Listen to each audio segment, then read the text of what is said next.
I can't believe she said that, and then just sat there like it was nothing. That's the thought that kept looping in my head that night, the night she told me she needed a break. We were sitting in the car, parked outside her apartment. The streetlights were stretching through the windshield like long yellow ribbons, making everything feel too quiet. She turned to me, voice calm, almost detached. I think I need some time to figure myself out. No contact for a while, no calls, no texts. Just space. I didn't say anything at first. Maybe because, at some level, I thought that's something every couple goes through. A small break, a breather. But the way she said it, so measured, so emotionless, it didn't feel like a pause. It felt like a decision. I finally asked, "You're serious?" No contact at all. She nodded, didn't even look at me. "Yeah, I just need time," and that was it. She opened the door, got out, and walked toward her building without turning back. I sat there in the car for a while, hands still gripping the steering wheel, trying to process what just happened. Her words echoed, not in anger, not in pain, but in this slow, deliberate rhythm that cut deep. I need time to figure myself out. People always say a break is just a polite way to say it's over. But she wasn't the type to play games. She was always clear, direct, rational. So I convinced myself there had to be a reason, something genuine. Maybe she was overwhelmed. Maybe she really did need to breathe. The drive home was a blur. Red lights, green lights, didn't matter. The city moved around me, and I just did them next week. The next week, I did what she asked. No calls, no texts, nothing. I threw myself into work, tried to stay busy. But every morning, when I made coffee, I thought of her. Every night, when I walked into the apartment and turned on the lights, I'd half expect to see her sitting on the couch, reading like she always did. Everything felt the same, except it wasn't. It was quieter, heavier. Her voice lingered in my head. I need to find myself. And I started wondering, what does that even mean? Did I make her lose herself, or was she just done, but didn't know how to say it? By the 8th day, I broke the silence. Not to text her, just scrolling my phone out of habit. And that's when I saw it. Her mum had posted a photo on Facebook, family lunch, nice restaurant, bright smiles.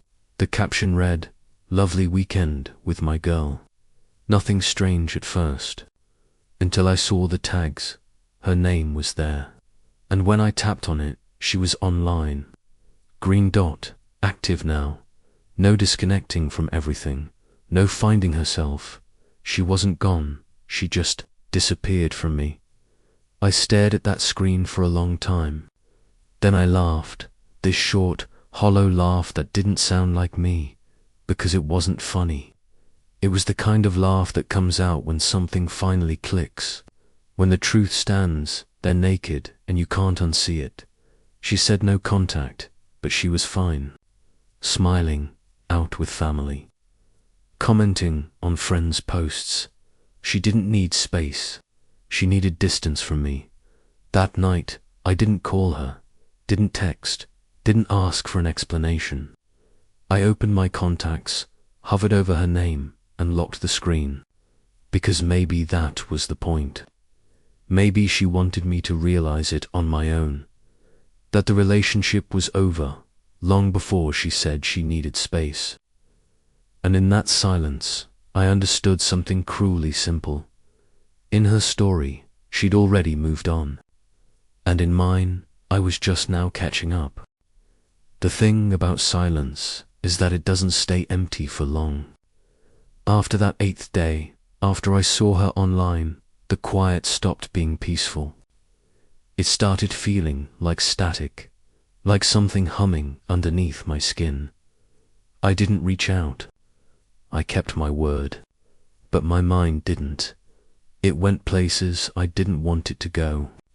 Who was she texting? Where was she going? Did she ever actually plan to come back? At work, I caught myself staring at my phone more often than usual. I'd tell myself it was just habit, muscle memory. But deep down, I was waiting for her to realize that she missed me. Or at least, missed what we had. That message never came. 2 weeks passed. The no-contact rule started to feel less like her way of finding herself, and more like a test, a quiet, cruel experiment to see how far she could push before I broke first. But here's the thing, I didn't break. I just got colder. I started noticing little details that didn't add up, like the fact that her best friend, who used to post about her all the time, suddenly stopped, or that her Instagram stories were no longer visible to me, even though I hadn't unfollowed her. It didn't take long to figure it out. She'd hidden them, blocked me from seeing certain things, probably thinking I wouldn't notice. And that's when something inside me shifted. Not rage, not heartbreak, something quieter, sharper. It's the moment when pain calcifies into clarity. That night, I opened my laptop and typed her name into a private browser. I wasn't proud of it, but I needed to see the truth laid bare. Within seconds, there it was, a tagged post from one of her co-workers. A night out, drinks, music, her in a dress I'd never seen before, smiling in a way I hadn't seen in months. Her arm was around someone, not intimate, but familiar enough. The kind of proximity that says, this isn't new. My first instinct was denial. Maybe it was nothing. Maybe she was just trying to live her life. But then I remembered the way she said no contact. How deliberate it sounded. How rehearsed. No, this wasn't about space. It was about replacement. The irony is, she could have just told me. She could have said, I'm done, and I would have walked away. Dignity intact, respect intact. But she chose this slow fade, this strategic disappearance that left me questioning every word, every memory, every quiet evening we ever shared. And that's what hurt the most. Not that she was with someone else, but that she made me the fool in her process of letting go. I didn't sleep much that night. I didn't cry either. I just stared at the ceiling and replayed our last few weeks together, looking for the moment when she mentally checked out. It must have been gradual. The missed calls, the late replies, the sighs between sentences. I just didn't see it then. I didn't want to. But now, it was crystal clear. She wasn't trying to find herself. She was trying to rewrite herself without me in the picture. By morning, I'd stopped checking her profiles. Not because I didn't care, but because I finally did. For myself.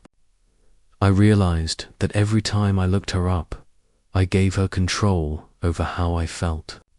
And she didn't deserve that anymore.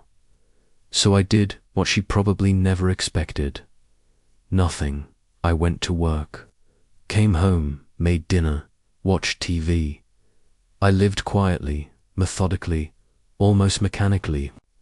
And for the first time since she left, the silence didn't feel like punishment. It felt like practice. Practice for a life where she wasn't there still. Late at night, I'd catch myself wondering one thing: if she ever looked back. If, in the middle of her new freedom, she ever felt the ghost of what she'd left behind. But I knew better than to expect an answer, because people like her don't look back. They just keep moving forward, smiling, pretending they were never the villain in anyone's story. And I was fine letting her think that, because one day soon, she'd realize silence cuts both ways. After that night, I tried to stay calm. I told myself maybe she was just confused. Maybe she really did need time to figure things out. Even though my chest felt heavy, I respected what she asked for. No texts, no calls, no attempts to reach out. I wanted to give her the space she said she needed. But as the days went by, something started to feel off. She began posting again on social media. Pictures of her grabbing coffee, hiking with friends, laughing at dinners, always smiling, always radiant. The same face I loved, the same eyes that used to calm me. The only difference was that now I wasn't in the picture, literally or metaphorically. I told myself not to be jealous. At least, I tried. But the truth is, I felt lost. One night, while scrolling, I came across a post from her mum, a photo of them at some fancy restaurant.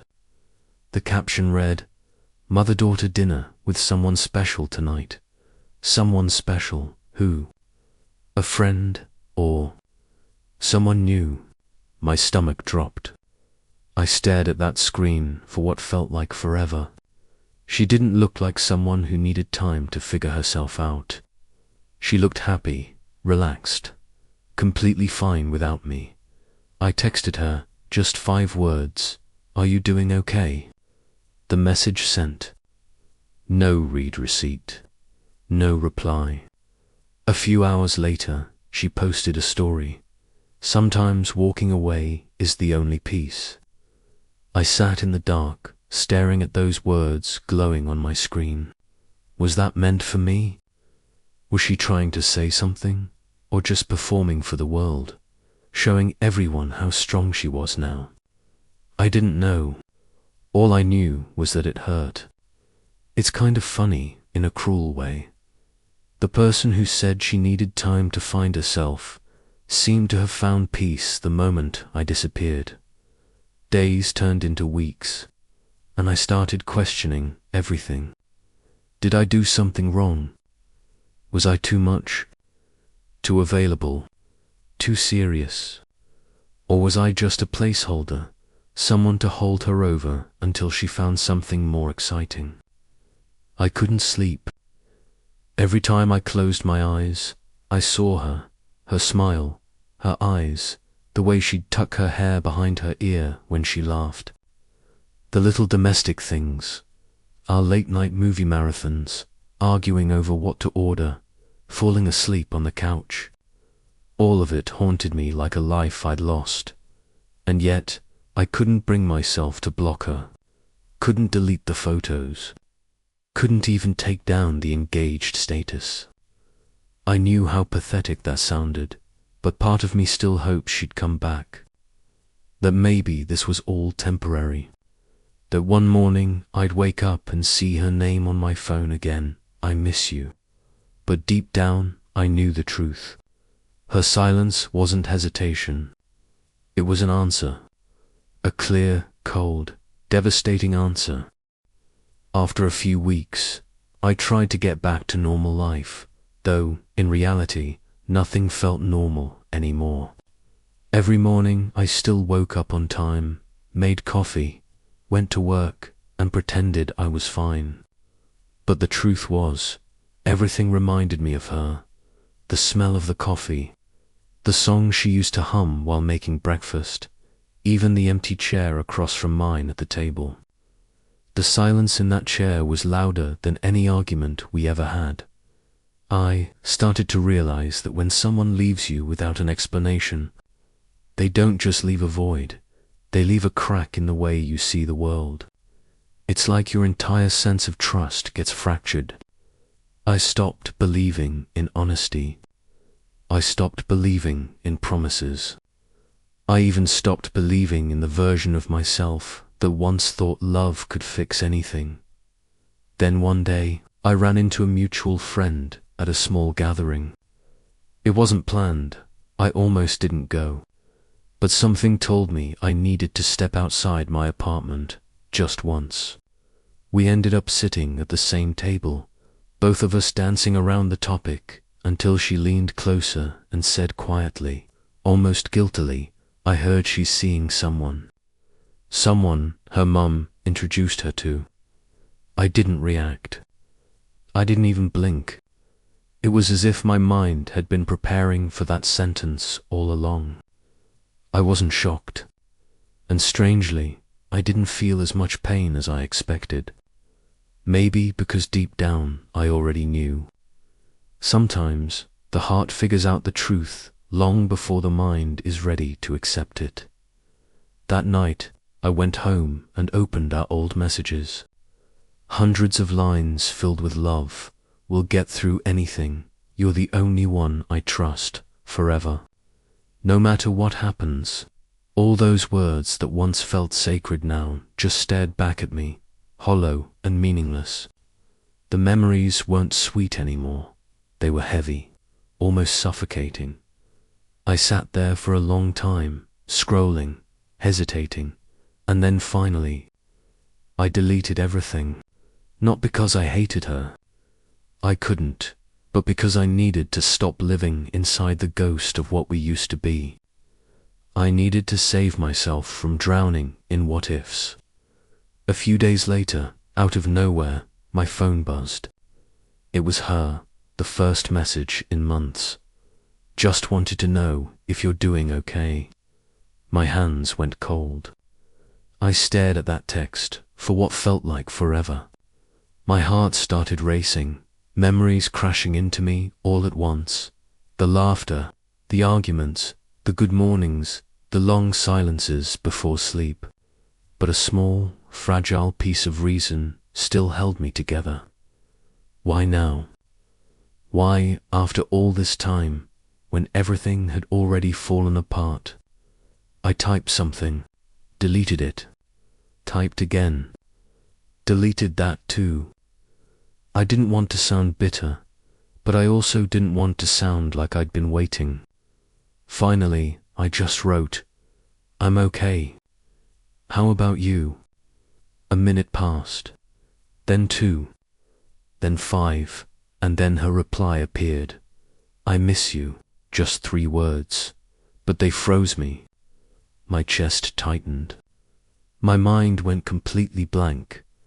I sat there in the dark, staring at the screen, wondering, was this real? Was it regret, love, or just guilt wrapped in nostalgia? Because sometimes people don't miss you. They just miss the version of themselves they were when they had you. And that thought hurt more than the silence ever did. I didn't reply right away. Those 3 words, I miss you, echoed in my head, sounding both familiar and foreign. Part of me wanted to throw my phone across the room, because I knew exactly what would happen if I responded. Everything I had spent weeks rebuilding, every wall, every fragile layer of healing, would collapse the moment I said a single word back. But the other part of me, the weaker, more hopeful part, wanted to believe she truly meant it. That maybe, just maybe, she regretted everything and wanted to make things right. I sat there for a long time, watching the screen light up and fade again. Her message just sat there, silent, simple, and heavier than any apology she could have written. Finally, I typed, I used to miss you too. But that doesn't matter anymore. I didn't mean it to sound cold. I was just being honest. I wasn't the same man who stayed up at night waiting for a message that never came. I had already spent too many nights staring at the ceiling, trying to convince myself that silence was a form of closure. I'd learnt the hard way. The only person who can save you is yourself. She read the message almost immediately. Then nothing. No reply. No explanation. And oddly, I felt relief. At least this time, I wasn't being dragged back into the same loop of false hope. A few days passed, and then another message. Can we meet? I just want to talk. I hesitated. One meeting. It sounded harmless, but I'd been through enough to know that nothing about this kind of situation is ever harmless. Still, I agreed. Maybe I needed to see her one last time, not for closure, but to make peace with myself. We met at a small coffee shop we used to go to. She was late 10 minutes. When she walked in, she looked almost the same. Same hair, same eyes, but something was different. Maybe it was exhaustion or guilt. She sat down across from me, smiled weakly, and said, "I know I hurt you. But back then, I really didn't know what I wanted. I didn't interrupt. I didn't ask questions." Maybe that's what she expected, for me to beg for an explanation or try to understand her side. But there was nothing left to understand. I just said, "I get it. We all have the right not to know what we want. But that doesn't give us the right to use someone else to find out." She looked down, eyes glistening, her fingers trembling slightly round the cup. I didn't feel angry anymore, not even sad, just ... Done. I stood up, placed a few bills on the table, and said quietly, "Take care of yourself." Then I walked out. She didn't call after me, didn't text again, and for the first time in months, the silence felt different.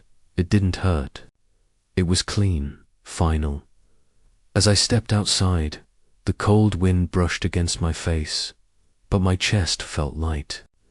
Maybe, after all this time, I hadn't been abandoned, I had been freed. After that night, it was like someone had cut the cord between us with a clean, silent knife. No apology, no message, no "I hope you're doing okay," just silence. The kind that fills a room, heavy and stale, until you can almost hear it pressing against your chest. I didn't know where she was, and I didn't ask. I didn't want to. It's strange how life just keeps moving forward even when something inside you has completely stopped. You still wake up, eat, breathe. The world doesn't care that your heart broke. It just keeps spinning. Every morning I still picked up my phone, not to check if she texted. I already knew she wouldn't, but just to remind myself that I was still here, that I still existed. It's funny, the pain doesn't stay sharp forever.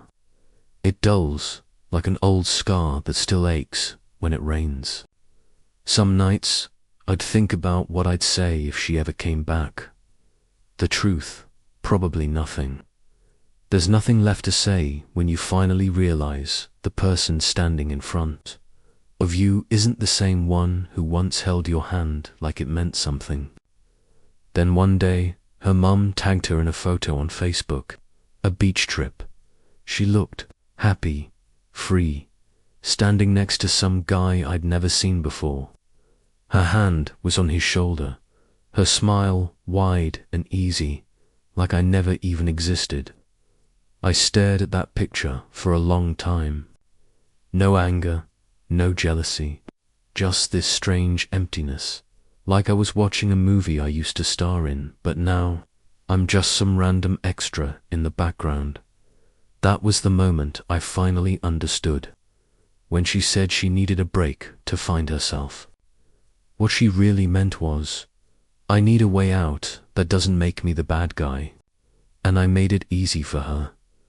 I thought silence meant respect, but really, silence just meant she could walk away without looking back. So I started deleting everything. Texts, photos, the playlist we used to listen to when driving through the suburbs at night. Each delete hurt a little, but also made me lighter. It wasn't about forgetting her. It was about refusing to keep living inside a story that ended months ago. Sometimes, growing up isn't about forgiving someone who hurt you. It's about having the guts to finally stop pretending there's something left to save. I wasn't angry anymore. I didn't even want closure. I just wanted peace, the kind that doesn't come from answers, but from finally not needing them. That night, I dreamed about her. She was standing in a crowd, her back to me. I tried calling her name, but my voice didn't come out. She turned, smiled, that same soft, almost apologetic smile, and then faded away like smoke. When I woke up, the sun hadn't risen yet. The streetlight outside painted pale streaks across my wall. I sat there for a while, just breathing, and for the first time in months, I didn't feel heavy. It wasn't freedom because she was gone. It was freedom because I finally stopped chasing someone who was always running away. As time went on, I realized not every relationship ends with a dramatic explosion. Sometimes there's no screaming, no tears, no final goodbye. It just fades quietly, almost politely, like the last light of day slipping behind the horizon when no one's watching. At first, I thought the silence was temporary. I told myself she just needed space, that maybe she'd come back once she found herself. But as the weeks turned into months, I began to understand silence is an answer, and often it's the clearest one you'll ever get. She used to be the first thing I thought of every morning. Now she's just a faint outline, a blur in my memory, like a photograph left too long in the sun. I can't quite remember her voice anymore, or the exact curve of her smile. And it's strange, almost haunting, how something that once felt so permanent can vanish without leaving a trace, as if it never truly belonged to you in the first place. There was a time when I stayed awake at night, replaying everything, every word, every moment, every tiny detail, looking for clues, for reasons, for something that could explain why love can evaporate so quietly. What I didn't do, what I could have done differently. But one morning, while I was making coffee, I caught my reflection in the window and realized some questions don't deserve answers. Some endings aren't meant to be understood. She left because she wanted to. Not because I wasn't good enough, not because I failed, but simply because I no longer fit the version of her life she was creating. And in a way, that realization, painful as it was, became its own kind of freedom. So I started living again, slowly, quietly. I woke up earlier, walked around the neighborhood before sunrise, watched the world wake up before it got too noisy. I listened to music again, not the kind that reminded me of her, but the kind that made me feel alive. I started cooking for myself, cleaning my place, even talking to neighbors I used to ignore. Little by little, life stopped feeling like something I had to survive, and started feeling like something I could live.